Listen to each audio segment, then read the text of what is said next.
ഇപ്പോൾ ഒരു വാർത്ത വരുന്നു. കോഴിക്കോട് വടകരയിൽ 3 വയസ്സുകാരൻ ടെക്സ്റ്റൈൽ ഷോറൂമിന്റെ ഒരു ഡ്രസ്സിംഗ് റൂമിൽ അകപ്പെട്ടു പോയി. ഇന്നലെ രാത്രിയാണ് സംഭവം ഉണ്ടായത്. ഫയർഫോഴ്സ് എത്തി കുട്ടിയെ രക്ഷപ്പെടുത്തി. അതിന്റെ ദൃശ്യമാണ് പ്രേക്ഷകർ കാണുന്നത്. കുട്ടി ഇതിന്റെ ഉള്ളിൽ പെട്ടുപോവുകയായിരുന്നു. ഡ്രസ്സിംഗ് റൂമിന്റെ ഉള്ളിൽ വാതിൽ പൊളിച്ചാണ് ഇത് കുട്ടി രക്ഷപ്പെടുത്തിയെന്നാണ് നമുക്ക് അറിയാൻ കഴിയുന്ന വിവരം.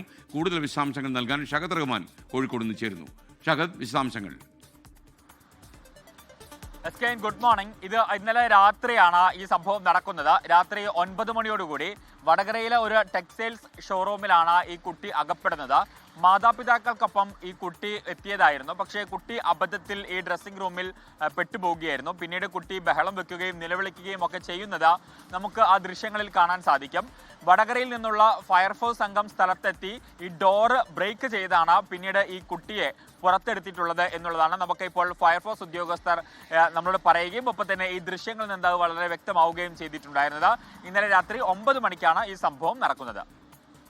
ലോകത്തെവിടെയായാലും ഏത് സമയത്തും 24 വാർത്തകളും ഓഗ്മെന്റഡ് റിയാലിറ്റി പാക്കേജുകളും എക്സ്പ്ലെയിനറുകളും വിശദമായി കാണാൻ ഞങ്ങളുടെ യൂട്യൂബ് ചാനൽ നിങ്ങൾക്ക് സബ്സ്ക്രൈബ് ചെയ്യാം.